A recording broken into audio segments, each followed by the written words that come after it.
بسم الله الرحمن الرحيم. الحمد لله وحده والصلاة والسلام على من لا نبي بعده وأشهد أن لا إله إلا الله وحده لا شريك له وأشهد أن محمدا عبده ورسوله. أما بعد، فأعوذ بالله من الشيطان الرجيم. بسم الله الرحمن الرحيم. الذي خلق الموت والحياة ليبلوكم أيكم أحسن عملا. محترم علماء کرام، عمائدین جماعت، بزرگوں، نوجوانوں، عزیز بچوں اور خواتین اسلام، مختصر وقت میں مجھے آپ حضرات کے سامنے عمل سے متعلق گفتگو کرنی ہے۔ آئیے دیکھیں سب سے پہلے ہماری زندگی میں عمل کی کیا اہمیت ہے۔ دیکھیے، ہمارے تمام جلسے جلوس، ہماری تمام مجلسوں اور اٹھنے بیٹھنے کا مقصد ایک ہی ہوتا ہے، اور وہ کیا ہے؟ تاکہ ہم دین کو سمجھیں، کتاب و سنت کی تعلیمات کو سیکھیں اور سیکھ کر اس پر عمل کریں۔ یہی اصل مقصد ہے۔ آج کے اس اجتماع کا بھی مقصد کیا ہے؟ کتاب و سنت کی باتوں کو ہم سنیں اور سن کر کے اس پر عمل کرنے کی کوشش کریں۔ تو عمل کی ہماری زندگی میں کیا اہمیت ہے؟ آپ کو معلوم ہونا چاہیے کہ اس دنیا میں اللہ تعالیٰ نے ہمیں عمل کے لیے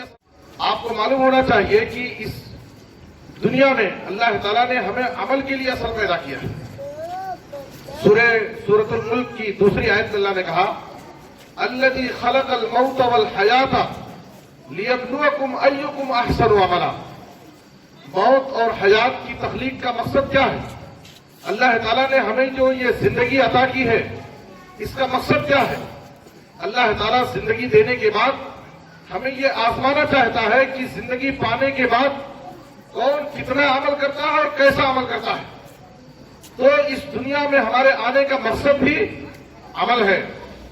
اور یاد رکھیے، دنیا اور آخرت کے خسارے اور نقصان سے وہی شخص بچ سکتا ہے جو عمل میں آگے ہوگا، عمل کے میدان میں آگے ہوگا۔ صرف زبانی دعوے کرنا، باتیں بنانا، یہ آدمی کی کامیابی کی اور نجات کی دلیل نہیں ہو سکتی ہے۔ دنیا اور آخرت کے خسارے اور نقصان سے بچنے کے لیے عمل ضروری ہے۔ قرآن مجید کی چھوٹی سورت سورۃ العصر، اس سورت کی اہمیت کو آپ جانتے ہیں۔ اس سورت کے اندر اللہ رب العالمین نے ساری انسانیت کو خسارے اور نقصان میں بتایا، اور اس خسارے اور نقصان سے بچنے والوں کے 4 صفات ذکر کیا، اور چاروں صفات کا تعلق عمل سے ہے۔ والعصر ان الانسان لفی خسر الا الذین آمنوا وعملوا الصالحات وتواصوا بالحق وتواصوا بالصبر۔ 4 لوگ خسارے اور نقصان سے بچے رہیں گے۔ ایک ایمان والے، دوسرے عمل صالح کرنے والے، اور تیسرے حق کی وصیت کرنے والے، اور چوتھے صبر کی وصیت کرنے والے۔ ایمان بھی عمل ہی ہے۔ الایمان قول و عمل یزید و ینقص، امام بخاری رحمہ اللہ کہتے ہیں۔ اور بلکہ وہ ایمان ہی نہیں ہے جس ایمان میں صرف زبانی دعویٰ ہو اور عمل نہ ہو، اور اسی طرح سے وہ عمل نہیں ہے جس عمل میں ایمان نہ ہو۔ دونوں لازم ملزوم ہیں۔ ایمان کے ساتھ عمل ضروری ہے، اور عمل کے لیے ایمان ضروری ہے۔ دونوں لازم ملزوم ہیں۔ اور یاد رکھیے، اس دنیا کی زندگی میں خوشگوار اور پرسکون زندگی گزارنے کے لیے ہمیں عمل کے میدان میں آگے آنا ہوگا۔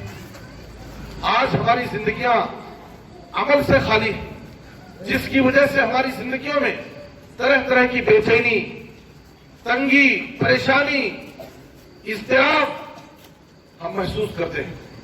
قرآن مجید میں اللہ رب العالمین نے تمام مردوں خواتین کو وعدہ کیا خوشگوار اور پرسکون زندگی کا۔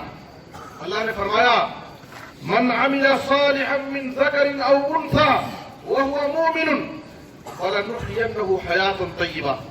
وَلَنَجْزِيَنَّهُمْ أَجْرَهُمْ بِأَحْسَنِ مَا كَانُوا يَعْمَلُونَ۔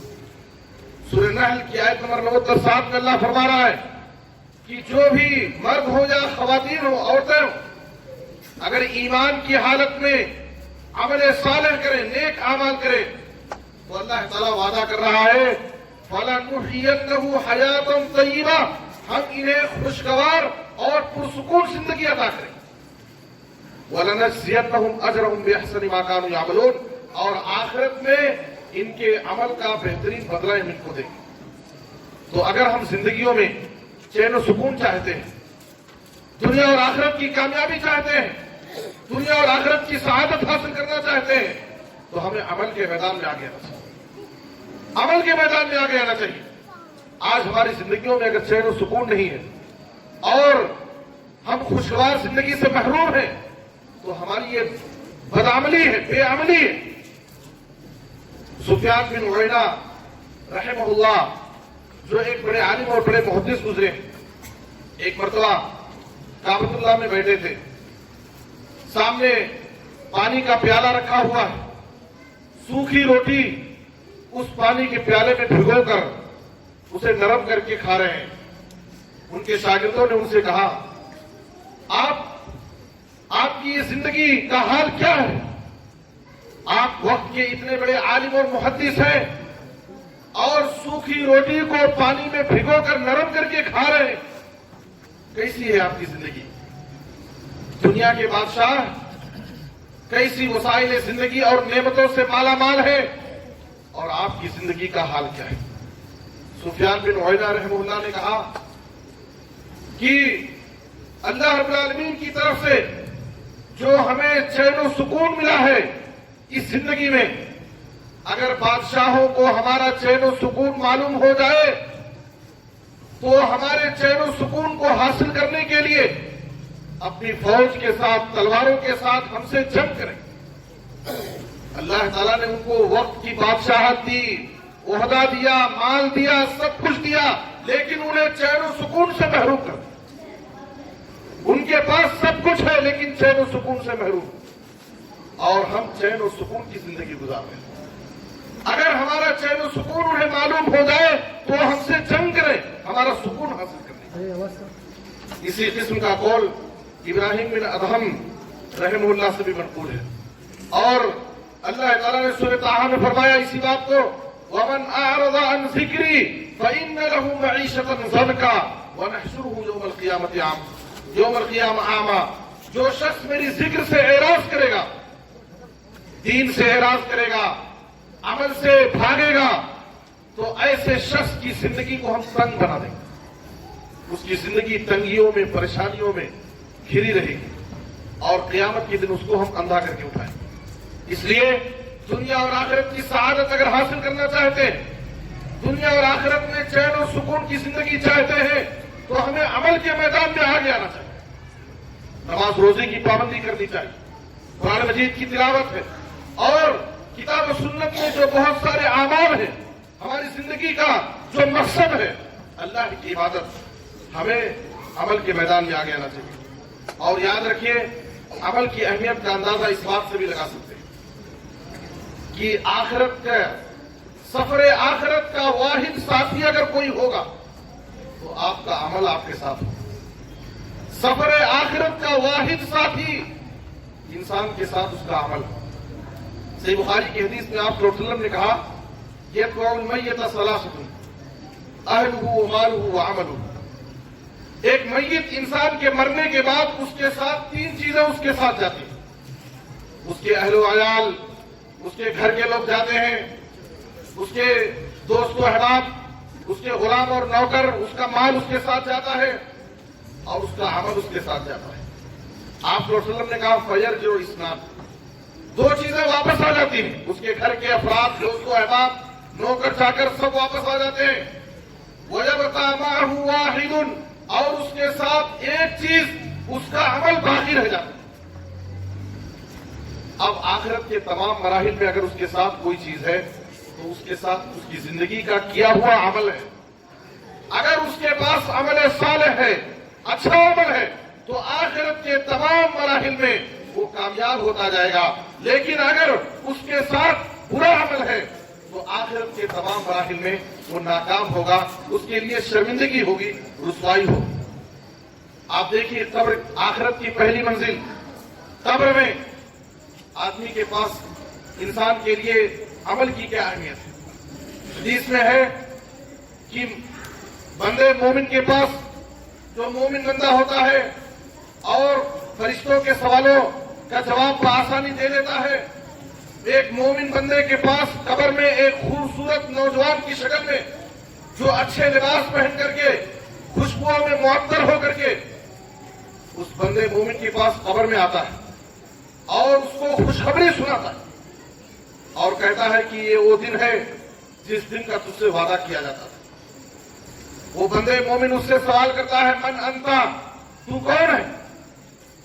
تو وہ آدمی کہتا ہے، انا عملک الصالح، میں تیری زندگی کے نیک اعمال ہوں، اپنی زندگی میں تو نے جو نیک عمل کیے ہیں، میں تیری زندگی میں کیے ہوئے نیک عمل ہوں، میں تجھے اللہ کی طرف سے خوشخبری سنانے آیا ہوں۔ آپ دیکھیے کہ قبر کی تاریکی اور تنہائی میں تسلی دینے کے لیے آپ کا اگر کوئی مددگار غمخوار ہوگا تو آپ کا عمل ہو، اگر اچھا عمل ہوگا تو آپ کے لیے فرشتہ خوشخبری سنائے گا، لیکن اگر وہی کافر ہوگا، منافق ہوگا، نافرمان اور گنہگار ہوگا تو ایک بدصورت انسان جو بدشکل ہوگا اور گندے کپڑے پہنے ہوگا اور اس سے بہت بدبو آ رہی ہوگی، وہ اس کے پاس آئے گا اور اس کو دھمکی دے گا، ڈرائے گا اور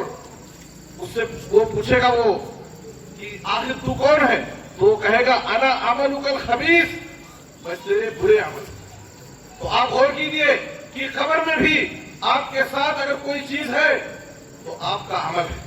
اس لیے اس دنیا کی زندگی میں اگر ہم اچھے عمل کریں گے تو قبر کی اس تاریکی اور تنہائی میں بھی ہمیں کامیابی ہوگی اور ہمارے لیے نجات ہوگا، لیکن اگر ہمارے پاس ہماری زندگی میں اچھے اعمال نہیں ہوں گے تو قبر کی اس تاریکی اور تنہائی میں ہمارا بہت ہی برا حال ہوگا۔ اور آگے بڑھیے، حشر کے میدان میں رب ذوالجلال جب بندوں کا حساب و کتاب کے لیے آئے گا، ہر شخص کو رب العالمین کے سامنے تنہا کھڑے ہو کر کے اپنی زندگی کا حساب و کتاب پیش کرنا ہوگا۔ سورہ مریم میں اللہ تعالیٰ نے کہا، وَكُلُّهُمْ آتِيهِ يَوْمَ الْقِيَامَةِ فَرْدًا، قیامت کے دن سارے لوگ اللہ کے سامنے تنہا تنہا حاضر ہوں۔ اور صحیح بخاری کی حدیث میں آپ صلی اللہ علیہ وسلم نے کہا، مَا مِنْكُمْ مِنْ أَحَدٍ إِلَّا سَيُكَلِّمُهُ اللَّهُ لَيْسَ بَيْنَهُ وَبَيْنَهُ تَرْجُمَانٌ، تم میں سے ہر شخص سے اللہ تعالیٰ قیامت کے دن حشر کے میدان میں ڈائریکٹ گفتگو کرے گا، بیچ میں کوئی دوسرا ترجمان نہیں رہے گا اللہ اور بندے کے درمیان۔ حدیث میں ہے، فَيَنْظُرُ أَيْمَنَ مِنْهُ فَلَا يَرَى إِلَّا مَا قَدَّمَ، وہ بندہ اپنے سینے طرف دیکھے گا تو اس کی زندگی کی کیے ہوئے اعمال اس کو دکھائی دیں گے، بائیں طرف دیکھے گا تو اس کے اعمال اس کو دکھائی دیں گے، اپنے چہرے کے سامنے دیکھے گا تو جہنم کی دہکتی اور بھڑکتی ہوئی آگ اسے نظر آئی۔ اب دیکھیے، اگر ہم نے اپنی زندگی میں اچھے عمل کیے ہوں گے تو ہمارے دائیں اور بائیں ہمارے اعمال ہوں گے، اور سامنے جہنم کی بھڑکتی ہوئی آگ، اس آگ سے بچنے کے لیے اگر کوئی چیز ہوگی تو آپ کے اعمال جو آپ کے دائیں اور بائیں۔ اب اس دہکتی اور بھڑکتی ہوئی آگ سے بچنے کے لیے نبی صلی اللہ علیہ وسلم نے کہا، فَاتَّقُوا النَّارَ وَلَوْ بِشِقِّ تَمْرَةٍ، اے لوگوں اپنے آپ کو جہنم کی آگ سے بچاؤ، اگرچہ کھجور کا ایک ٹکڑا ہی صدقہ اور خیرات کریں۔ تو یہ حشر کے میدان میں رب العالمین کی عدالت میں بھی عمل ہی کی اہمیت ہے۔ یہ گھڑی محشر کی ہے، تو عرصہ محشر میں ہے، پیش کر غافل عمل کوئی اگر دفتر میں ہے، وہاں بندے سے کہا جائے گا، تیرے نام اعمال میں اگر کوئی نیکی ہے تو نیکی پیش کر، عمل صالح پیش کر، اور آج کے دن تو کامیاب ہو جا۔ اور ہمیں معلوم ہے کہ جب ہم رب العالمین کے سامنے کھڑے ہوں گے تو ہر بندے سے اللہ رب العالمین 5 سوالات کرے گا۔ جب تک 5 سوالوں کے جوابات ہم نہیں دیں گے ہمارا قدم آگے نہیں بڑھ سکتا۔ ہماری زندگی کے بارے میں ہم سے سوال ہوگا، ہم نے پوری زندگی کہاں گزاری؟ جوانی کے بارے میں سوال ہوگا، جوانی ہم نے کہاں گزاری؟ مال کے بارے میں 2 سوال ہوگا، مال کہاں سے کمائے اور کہاں خرچ کیے؟ اور 5واں سوال جو ہوگا وہ عمل سے متعلق ہوگا، وَمَاذَا عَمِلَ فِيمَا عَلِمَ، دین کی باتیں جو تم جانتے تھے اس پر تمہارا عمل کتنا؟ میرے بزرگوں اور دوستوں، عمل سے متعلق قیامت کے دن ہم سے رب العالمین سوال کرے گا۔ دین کی جو باتیں تم جانتے تھے اس پر تمہارا عمل کتنا؟ آج ہم یہ بہت بڑی حقیقت اور سچائی ہے کہ ہمارے اندر عمل کے میدان میں بڑی سستی اور کوتاہی پائی جاتی ہے۔ یہ بہت بڑی حقیقت اور سچائی ہے۔ ہر شخص، چاہے وہ مرد ہو، خواتین ہو، نوجوان ہو، ہر شخص اپنی زندگی کا جائزہ لے، اپنی زندگی کے مختلف شعبوں کا جائزہ لے، اپنی نمازوں کا جائزہ لے، اپنے اخلاق و کردار کا جائزہ لے، اپنے معاملات اور لین دین کا جائزہ لے۔ ہم عمل کے میدان میں بڑے سست اور بہت غافل نظر آتے ہیں۔ جیسا عمل ہونا چاہیے ہمارے پاس ویسا عمل نہیں ہے۔ اور یاد رکھیے، من بطأ به عملہ لم یسرع به نسبہ، جو عمل کے میدان میں سست رہے گا دنیا میں، اس کا خاندانی نسب اس کو آگے نہیں بڑھا سکتا۔ باپ دادا کے کارناموں اور خدمات پر خوش ہونے والے، یاد رکھو قیامت کے دن یہ نسب نامے، یہ خاندانی عزت و شرافت تمہارے کام نہیں آ سکتی۔ اگر کوئی چیز کام آئے گی تو تمہاری زندگی کا کیا ہوا عمل تمہارے کام آئے گا۔ اور یاد رکھیے، انسان اپنی زندگی میں جس چیز میں زندگی بھر مصروف رہتا ہے اس کی موت بھی اسی حال میں ہوتی ہے۔ علامہ ابن قیم رحمہ اللہ کہتے ہیں، ایک تاجر کی تجارت کا واقعہ بیان کرتے ہیں کہ جو شخص تجارت کے میدان میں ہمیشہ مصروف رہتا تھا، ہمیشہ کاروبار میں لگا، کبھی بھی اسے اللہ کی عبادت کے لیے، نماز روزے کے لیے توفیق نہیں ملی۔ جب وہ مرض الموت میں تھا تو اس کے سامنے کلمہ پیش کیا گیا، کلمہ توحید کی تلقین اسے کی جا رہی تھی، لیکن اس کی زبان سے کلمہ جاری نہیں ہو رہا تھا۔ آخری سانس میں بھی وہ اپنی زبان سے یہی کہہ رہا تھا، یہ فلاں مال اس کو اتنے میں دے دو، فلاں مال اتنے میں ہے۔ وہ اپنے سامانوں کی قیمت بیان کر رہا تھا اور اسی حال میں اس کی موت ہوئی۔ میرے بزرگ اور دوستوں، ہم اس دنیا کی زندگی میں جس چیز میں ہم مگن ہیں، جس چیز میں ہم ڈوبے ہوئے ہیں، اسی حال میں ہماری موت بھی ہوتی ہے، اور جس حال میں موت ہوتی ہے بندہ اسی حال میں قیامت کے دن اٹھایا جاتا ہے۔ اس لیے ہم عمل کے میدان میں آگے آئیں، اپنے مقصد تخلیق کو سمجھیں، اور یاد رکھیے نبی صلی اللہ علیہ وسلم نے احادیث کے اندر اور قرآن مجید میں اللہ رب العالمین نے بے عمل لوگوں کی مثال گدھوں سے دی۔ وہ یہودی جو صاحب کتاب تھے، جن کے پاس علم تھا لیکن انہوں نے اس علم پر عمل نہیں کیا، اس لیے اللہ تعالیٰ نے ان بے عمل یہودیوں کی مثال گدھوں سے دی۔ مثل الذین حملوا التوراۃ ثم لم يحملوها كمثل الحمار يحمل اسفارا۔ اور حدیث کے اندر بھی نبی صلی اللہ علیہ وسلم نے کہا، قیامت کے دن ایک ایسے شخص کو لایا جائے گا جو جہنم میں وہ چکر مار رہا ہوگا اور اس کے پیٹ کی ساری آنتیں باہر نکلی ہوں گی اور وہ گدھے کی طرح چکر لگا رہا ہوگا۔